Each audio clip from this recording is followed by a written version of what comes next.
Welcome to Come Draw from the Well. My name is Victoria Fisher, and today I am joined by Cynthia Hofmann-Coale, owner, founder, critical care clinician extraordinaire at the Well of Life Center. Yeah. And today we're going to have a discussion, a dialogue about diets and fads and lifestyles. Like, what's the truth, what's not truth. So we're just going to be talking, figuring out what we've seen for clients, what has worked for clients, and just how we've come to those conclusions. So hopefully you'll find some good information from this, and we'll get to have a good discussion. Yeah. So what is your definition of a diet versus lifestyle, would you say? So I've been doing this for 17 years now, right? I mean, professionally. Mm-hmm. And I have been in the healthcare industry or invested in lifestyle versus, diet, fads, healthcare-y type things, whether it's medically derived or whether it's holistically derived, my entire life. It's always been kind of incorporated in the very essence of my being, right?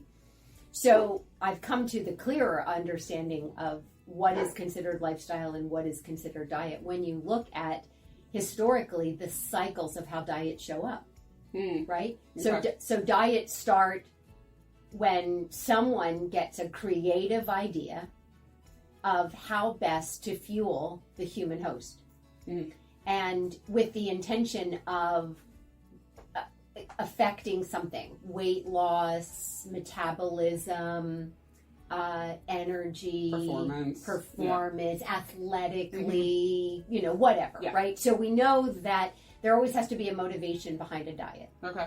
Most diets are formulated from personal experiences, and so they use their own personal experiences as a template, and they say within that template, okay, if you do these things in this order and implement it over this amount of time, you're going to get this result because they themselves have received the benefits of it. Okay.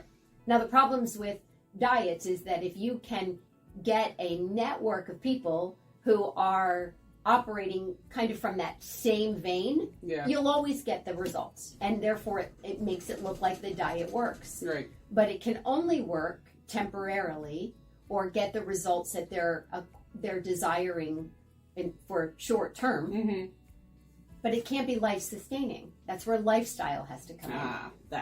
That's the key word there. Life sustaining. Life sustaining. That's the difference, right? So diets are designed with a purpose in mind, but they're not designed to be able to be sustaining because they take away the willful right of each individual's lifestyle, their personal preferences, the things that make up their stresses of days in and day out influences, those types of things. Which will always change because we always have some type of stress, so there's new levels, new things that we're experiencing. Sure. So then also it's temporary, it's transient. It's not something that should be. Yeah, it can't be concrete, right? Now you can have guidelines, which I think are really important. What are the things that metabolically are important to keep the human host optimal based on the way God designed each one of us? The importance of proteins, amino acids, minerals, hydration, essential fatty acids.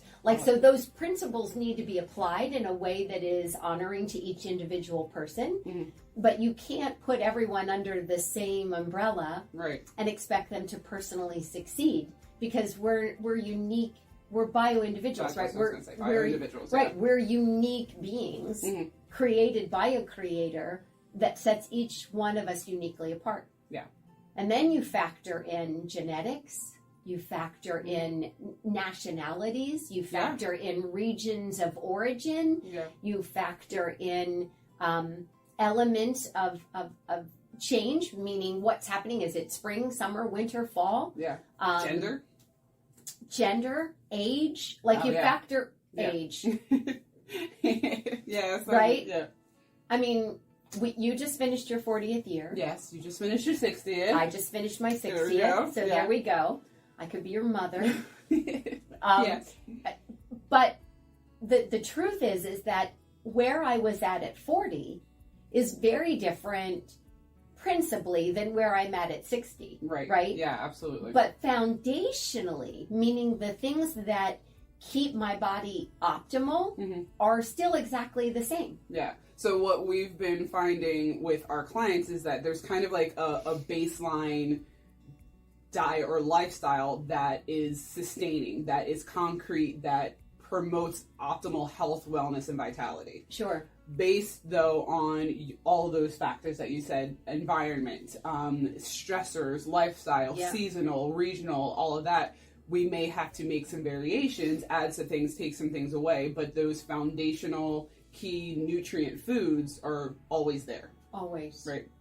Yeah, and if we're good at doing what we need to be doing seasonally and regionally, then we're never in a point of deficiency. Now, the problem that I think also falls in volume, the amount of food. Yes. That people think that they need to consume in order to be able to optimize a healthy body. Absolutely.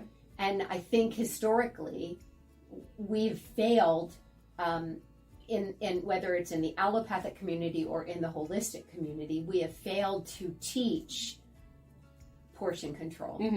We have failed to teach that we really don't need to be consuming throughout the course of the day. Right. Yeah. Our ancestors were lean. They had large quantities of muscle mass versus visceral or subcutaneous fat. Right. And they were able to sustain stresses being placed on them and in them. Right. Yeah. Right? Absolutely. They may not have lived as long, but they lived better quality of life. Right. Big difference. Yeah. And I've even seen that in the medical community. Just because you live longer does not mean that now we live better. No. And sustaining life almost artificially is not the same as truly feeding the body, sustaining wellness, sustaining optimal health and function. Yeah.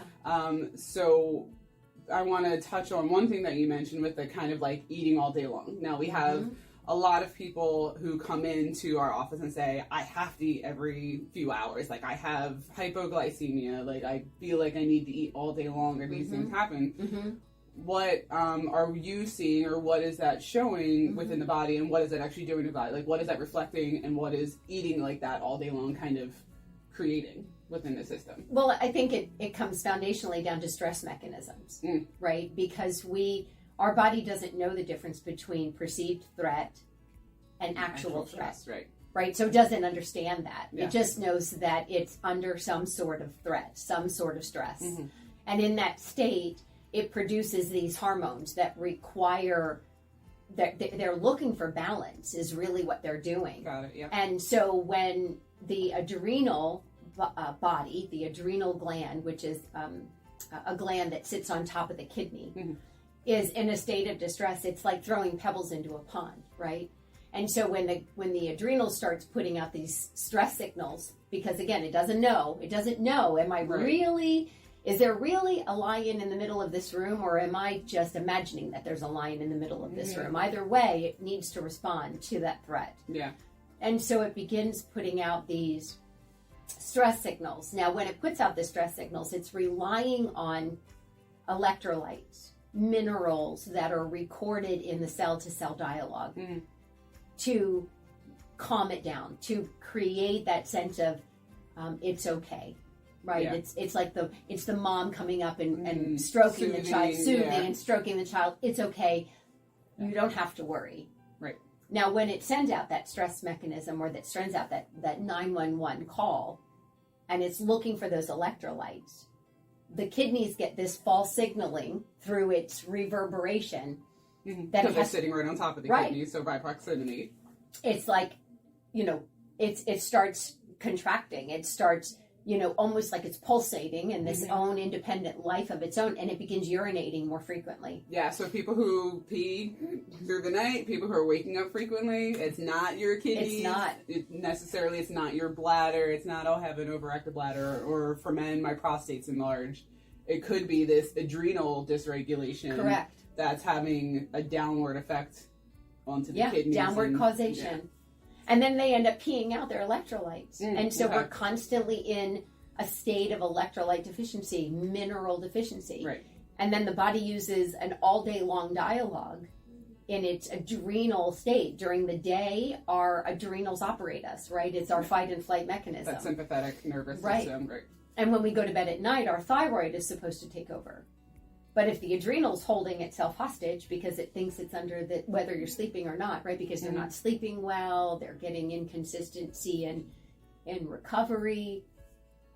Thyroid isn't getting its proper baton being handed off to drive into a deep parasympathetic Like melatonin and serotonin and all of those things that need to be, thank you very much, Yeah. those neurotransmitters that need to be activated. Right. What ends up happening is the adrenal continue to bearing the weight, drives that kidney into a state of exhaustion. Mineral deficiency is out because it's constantly flushing. And we're back to that, vicious cycle of stress and then recovery and stress and recovery. Right. And eventually you can't recover. Right. And so you begin struggling with the symptomatology or the advanced presentation of a body that is sympathetically charged and now cannot go into parasympathetic healing, and we get a diseased pathology. Yeah. So what that actually can look like is some people have that kind of reactive hypoglycemia. So like they have to eat to keep that mineral electrolyte dialogue going. It's a lie. So right. Yeah. Because it's not sustaining. Right. They're eating every 2 hours, but they're really only eating the addiction that the adrenal is needing, but they're not solving the problem. Right. So then we do that prolonged. Eventually we can become stressed to a point where now we have this sympathetic dominance, we have cortisol overload, we have insulin resistance, which ultimately brings us into the symptomatology of diabetes or metabolic syndrome or somewhere along those lines. Sure. Heart disease, high cholesterol, cardiovascular issues, right? So, and the metabolic syndrome is one of the most under-discussed and under-diagnosed problems of our day. Yeah, because a lot of people will present with that long before they're diabetic. Absolutely. Long before they have cardiovascular disease, they have these signals that the body is metabolically out of balance, that there's stress. So it could be, like you said, the waking up frequently, having to urinate, the cortisol belly, like that kind of spare tire. And they don't even have to be heavy to make that happen. Right, absolutely. Yeah, and that's a common misconception that a lot of people think that that they have to be overweight in order to have metabolic disease or to have like blood sugar dysregulation or things like that, or that they have to eat sugar to have blood sugar dysregulation, but you don't. Or you are eating it in hidden sources, like you're drinking wine to go to bed to help you fall asleep because you're... Calm you down. Yeah. Takes away that, because I've had a stressful life, I need a glass of wine. Exactly. Or you're eating lots of bread and pasta or those quick fuel carbs that are shooting into your bloodstream, all of this influx of glucose, but there's nothing behind it. There's not that fire burning to sustain it. And those people who are eating every 2 hours are not eating a protein, a fat, and a good carbohydrate. Like they're not eating that balance to fuel them every 2 hours, right? So, they're having the coffee, they're having the muffin, they're having the bagel first thing in the morning when they get up, know, because they're starving. When they get up, they're starving. Yeah, so they need something. Yeah. And so if we're actually properly balanced, we should not get up in the morning and be starving. Right. If we are really metabolically sound, we should be able to fast beyond our wake up time. And fasting doesn't mean, okay, I'm going to have a cup of coffee. Yes, because coffee, for those of you who don't know, coffee will have the same cortisol response and the same insulin response as sugar, refined sugar and carbohydrates do. Yeah. So you're sending the same exact messages even though you're not consuming food. Yeah. Yeah, you're sending that same But they're saying, well, thing. coffee's made with water. Yeah. We get that argument. Tea's made with water. Like we get for 17 years I've been hearing the same argument. I'm like, wow, can we find a different script? Yeah. But we can't find a different script because it's still the fad. It's still the lie that is perpetuated. Okay. Yeah. That's the difference between like a diet and a fad, right? What are some of the fads that have withstood the test of time? Anything liquid is considered water. that's actually medical as well. So that's not just fad. Yeah. That is, so as a former nurse, when we were doing your eyes and nose, your intake and output, you would monitor your patient's fluid intake. Yeah. No matter what it was. No matter. You would record whatever fluid went into their body, so whether it was ingestion or IV fluids, and then you would record their urinary output. So they did not care what that liquid was. No. So we were told to register the coffee that you drank, the tea that you drank, the soda that you had, the juice that you had, all of which are diuretics, by the way. So you're actually losing water by drinking those. So medically, that's actually considered well, and it's interesting water. because that shift happened in the allopathic community. That shift happened when people were doing long stays in hospital. The residency. The which residency. Is a whole another topic right? to get on. Yeah, absolutely. Because when that shift happened, then they started, because there used to be, when women, and I'm going to go back to the 30s, 40s, even early 50s, when they would go in to have children. Which wasn't very often because people were still having a lot of home births.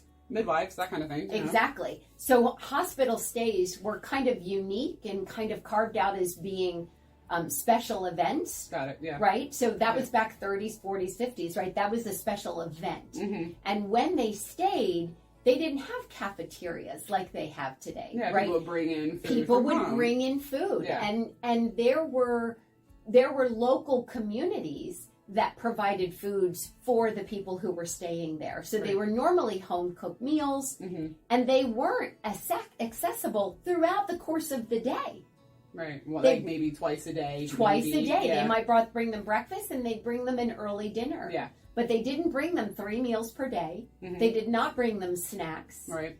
And when and if they had coffee, it was normally only with the meal. And it wasn't 16, 20, 24 ounces. It was not. It was in a coffee cup. Like a 6 to 8 sweet ounce little, normal. yes. And it was like those little teacups that you see, on shows that are dated back then. Even when you watch Westerns and they're drinking coffee by the fireside, they're drinking coffees that are like 4 to 6 ounces cups. Like they're not drinking those big, Friends mugs. Right. Like you saw like on the show Friends. Mm-hmm. That was another thing, a fad that came in. Yeah, the whole coffee shop thing and how now that's when that took off. Chains and franchises that have come from that. Yeah. Yeah. So when you think about these even fads in the medical community, they are indeed fads because historically they were never intended to be that way. Yeah, and they're not really doing the studies on those things either. They're not looking at, okay, what is the long-term ramification or what is even the short-term ramification on this patient in this setting with that. The additional stress. How does that bring about healing? Right. If their body is consuming food throughout the course of the day, at any given time, with any push of the button, pick up the phone, friends coming to visit, food being readily available. Right. If the body is by default going to, hey, I need to digest, it's not healing. It will always choose by default to go to digestion. It won't. The immune system, 70 to 80% of it being in the gut. We're talking about lifestyle versus diet, right? Yeah. So 70 to 80% of the immune system is in the gut. That's not by accident. Yeah. That's with an intentional purpose to say, hey, if the largest amount of immune help we have offered to us is in our gut, then shouldn't we be eating to feed that, to support that, to enrich its function? Mm-hmm. And so if we're eating throughout the course of the day, we're suppressing the immune system, which brings us back to the heightened, disease pathology that we have in our culture today. Yeah, and also the eating like right before you go to bed or later at night, the snacking at night, I have to have something before I go to sleep. You're taking your parasympathetic mode out of that the immune conversation. Yeah, you're not absolutely. Healing, you're not restoring. You're going into that digestive mode. Yeah, so you're going to bed and by 1 o'clock, 2 o'clock in the morning, maybe your body can visit the parasympathetic healing, but by that time, the liver's already begun its dumping of whatever toxins it's been holding on to. Right. It's now activating the large intestines to say, hey, we've got a process to get this out first thing in the morning. Mm-hmm. The chances of getting an immune support in the middle of the night, slim to none at that slim point. to none, Yeah. right? Yeah. And so it's a vicious cycle that is presented itself. So what we have found over the course of time and through experience is that if we look at the genetics of the human host, we can survive on one meal a day. And I'm talking a large caloric food meal that is consumed over at least an hour's period of time. Okay. They did not, if we look at historically, they usually had one big meal per day. Which was usually not late at night. It was not mid-afternoon. Yeah. And it was a dining experience. They Right. were not eating quickly. It was not fast food. Right. And it was family oriented. It was sitting the body down. It was drawing family in. Even stressful conversations that can happen at the family dinner table. Which, right? Anybody sit at the family dinner table anymore? Right. Yeah. But even those could be withstood in the middle of the meal because they weren't operating in stress all the time. Right. So they could have those stressful conversations at the meal. They could talk and have dialogue, and conversation could be had at the meal. Right. More difficult to do today, right? Absolutely. So one meal, 1 hour's period of time, large caloric intake, usually anywhere from 2,500 to 3,200 calories in that meal. Mm-hmm. And it was sustaining because then they would go into fast through the night. And all of that would be used to fuel the body, to restore the systems, to get the body to where it was self-healing and self-regulating. Right. And then they would get up with the sun in the summertime. Same thing in the fall. The work hours would be a little bit different because of the time changes. Yeah. And then they might break their fast, but they would not consume a break fast. So, like, they wouldn't have like a huge meal. They would not. It would be just something to kind of stoke the fires metabolically, to kind of get the fire burning, get things churning. Kindling. So they not a log. Right. Okay. The log was the big midday meal. Correct. Right. So with that in mind, I'm just wondering. Okay, I know there's actually a fad now of people doing the one meal a day. That's the thing to kind of do from a fitness standpoint, from a blood sugar standpoint, that kind of thing. Is that in today's culture and lifestyle actually sustainable? Where it was maybe 100 years ago. It's more. You'd have to have an optimal body to sustain that. Okay. And now so you can't jump into that to become optimal. You have to actually become optimal and then do that. Okay. Now I've got a handful of clients that do that and have done that successfully. We've navigated them to that, and they've successfully done it. Kept the lean body, muscle mass is intact. They're aging really well. Their disease pathology is no longer something we're entertaining because the body is restoring itself. Mm-hmm. All of those things are positive results from that. But most clients, we make that transition to 3 meals per day, 5 to 7 hours in between, and a 12-hour fast. Yeah, and I think I've seen the best results in terms of, just because of, again, lifestyle, environmental, emotional stressors, that clients tend to respond best to that. They do. But the amount that's in each meal is also so much less than what they're historically desiring to eat, right? Absolutely. So when I say, your meat should be the palm of your hand, the thickness of your hand, and they go, no, you mean the hand? I go, no, the palm. Thank God I have big hands. Yeah. And she's been saying that since day one, mind you. But yes. But understand that we've done metabolic balance together, right? We've done it, and we both have sent in our information. We got our weight per recommendation based on the metabolic model, and grams per protein. You are asked, because of your height, because of your genetics, you are asked to consume more grams per meal than I am. Yeah, absolutely. Right? Our metabolic demands are, in fact, different. Right. There is no one-size-fits-all there. And what's interesting is that when we measured out, how much of the protein were you asked to eat? I was very sad.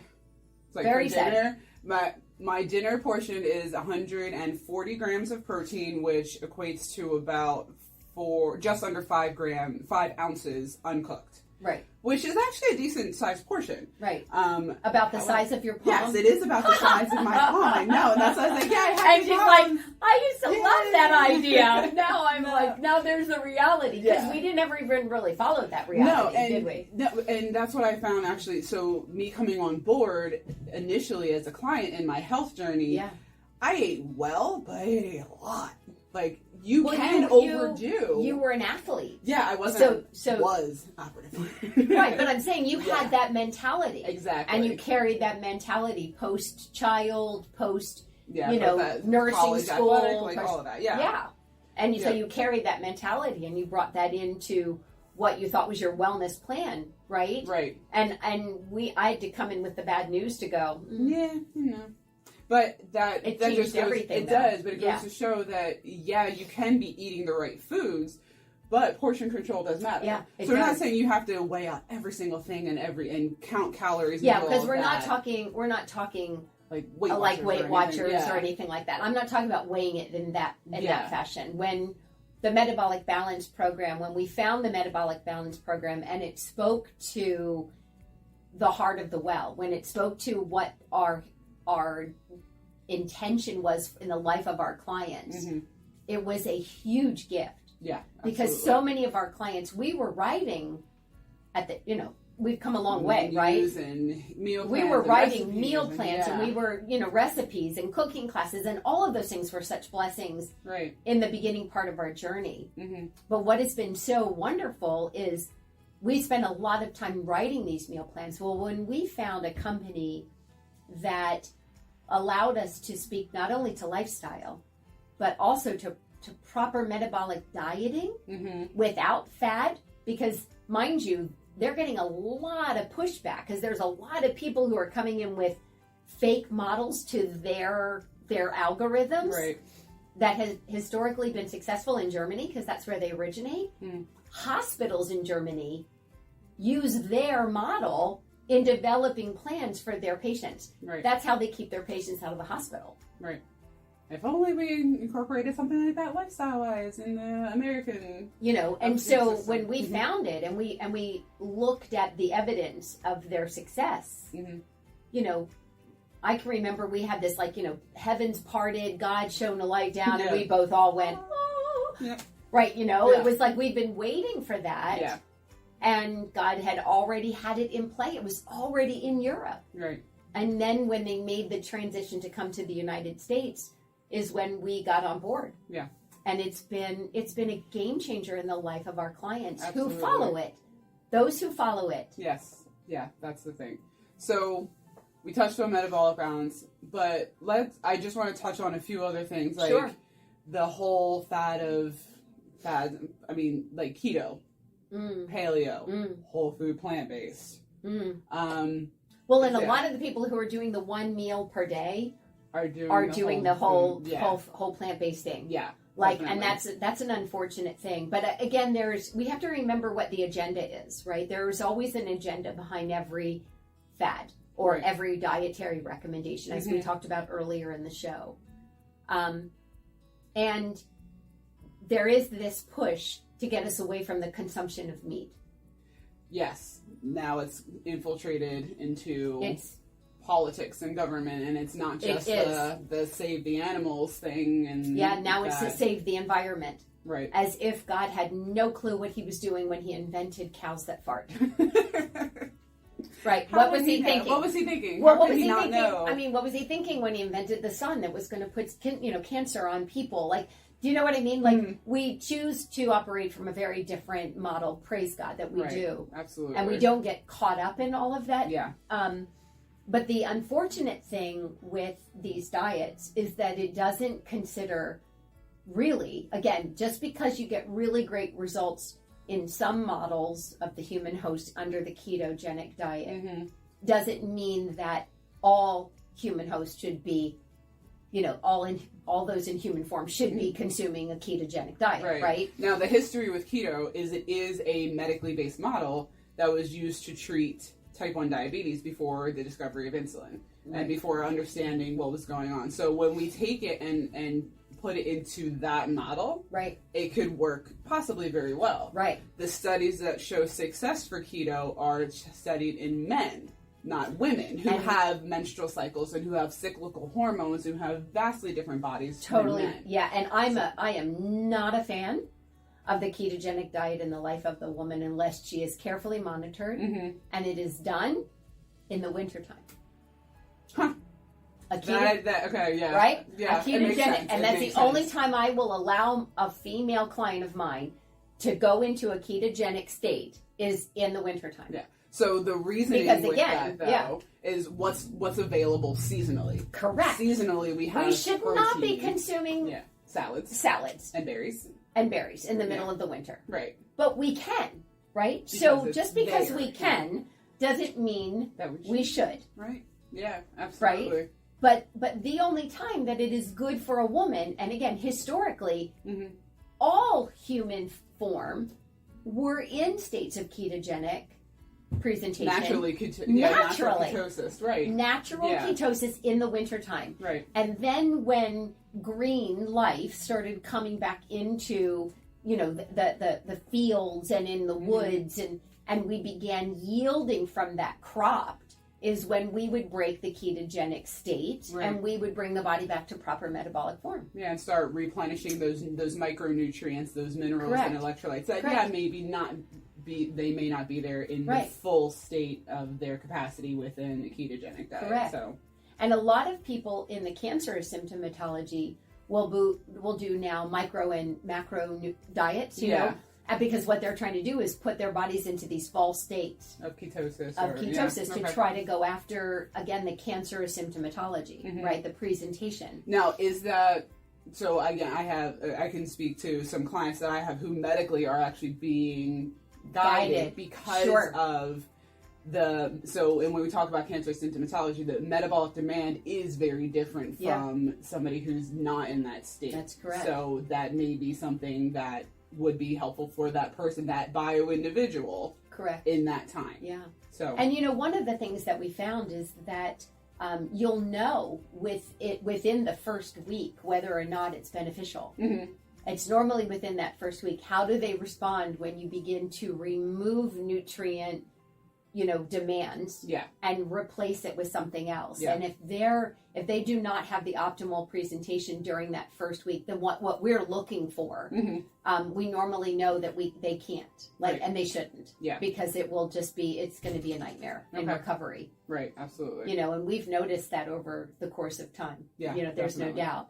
But I'm not, again, when we go to paleo, again, there's aspects of paleo that are historically great for the human form. Yeah. Right? But also genetically, because there's not, so for instance, a lot of people who are of Asian descent or African descent don't necessarily have great genetics to digest dairy. Correct. So dairy's not in the paleo. Well, and it wasn't model. it wasn't in their cultured diet either. Right. Goat's milk was. Vastly different profile. It's more like breast milk, right? So goat's milk was in those diets, but not cows. Right. Let's be real, right? So if we understand our genetics and we understand, and I don't really care how far generationally you are at from your original source. We're all sourced from Adam and Eve. We can talk about that at another time. Yes. Right? Yeah. So we're all Mediterranean. Which, by the way, I believe that to be so even in my, white Anglo-Saxon, Western European, yes. And then we did 23andMe and found out that I was, somewhere along the African, Yeah, exactly. Because we're just genetically all over the place, right? Yeah. But we're from one seed and that's his, right? Yeah. So we're all coming from the same source. But there is a demand that happens within the DNA based on those, again, appointments of genetics. Yeah, but then we could go on and on about even the epigenetics. So what is our environment telling us? What are our genes? What are our stressors telling our genes? What are our emotions telling our genes? Oh, that's Oh, that's coming. That's coming. That's coming. That podcast is coming. And that's my baby, right? Yeah, because absolutely. Of 17 years, I have watched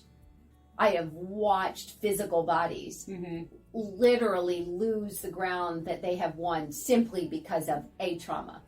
And it absolutely motivated me and fueled me to see the influence of the emotional profile. Yeah. And again, food is medicine. Yeah. Right? Food absolutely. But people also use food as medicine. Mm-hmm. To kill emotions. They'll say, I stress eat. Yeah. Looking for a dopamine response, because that's actually now what I'm the big thing is what foods can push dopamine instead of actually getting to the root source of why you may be dopamine deficient. We won't get into the whole EMF and technology and all that yet. That's also coming, and how that impacts that. So just one last thing, just because we're running out of time, but I want to have a quick little chat about the whole vegan, vegetarian versus animal protein. Yeah. And what even just a very small snippet of your experience of being vegetarian. Yeah, I was. And then I was 85 pounds lying on a couch and dying. Right. And the phone call that changed my life was, you need to eat fish 3 times a day. And I nearly died. Just because of that. I mean, I was dying, but just simply because that was the recommendation, right? And it was a purposeful appointment, that phone call, and it was a purposeful appointment because God was teaching me about like frequencies. He was teaching me about the need for the cell-to-cell dialogue, to have to get into frequency with something that puts off the same energetic frequency as us. Which is homeopathy. Which has been completely squashed because of allopathic medicine. Totally. And it was the source of healing over in Germany. Again, we're going back to German. Again, thank you. Yeah. Right? Hoffman. But yes, right? So if we understand that like frequency, life sustains life, right? And I will say to clients, if you can show me the thing that sucks on a soybean for its source of life, then you and I can have a conversation. Okay. But no life is sustained off of sucking on soybean. Right. Right? It can support the body. It can feed the body. It can offer it what it needs culturally in the Asian culture. Mm-hmm. But anything that's been genetically modified or taken from its original source of growth, right, and altered so that it can be sustainable in our biodynamic fields, offers a very different pathology for us, right? We'll be influenced differently. Absolutely. However, I believe, again, we're over-consuming even meats today. Yes, and that's something... So to argue meat versus vegan... I can tell you, if you're feeling lousy while you're eating meat, when you make that transition to a vegetarian diet or a vegan diet, you feel great for a period of time until the conversation begins to lose its intensity. And then it starts looking for what it knows it needs to sustain life.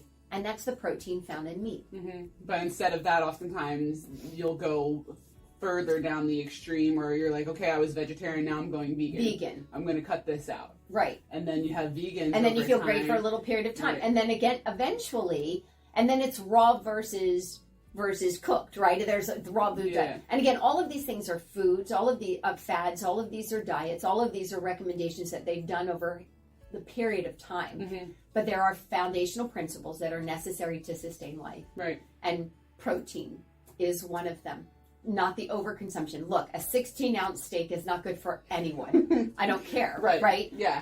But if you're taking a 16-ounce steak and you're cutting it down into a 3-ounce proportion, your body metabolically will benefit from a 3-ounce steak as opposed to a large bowl of vegan foods that majority of them are processed because they're not from their original sourcing, right? It's not like I can go and pick up all of the ingredients of some of the things that are found in those foods. And now you're getting processed foods that are keto friendly. You're getting processed foods that are paleo friendly. Gluten free. Yeah. But they're processed foods. Yeah, absolutely. They're not real foods. Mm-hmm. You can't go to a tree and pluck it and eat it, right? It's in a packaged form. Right.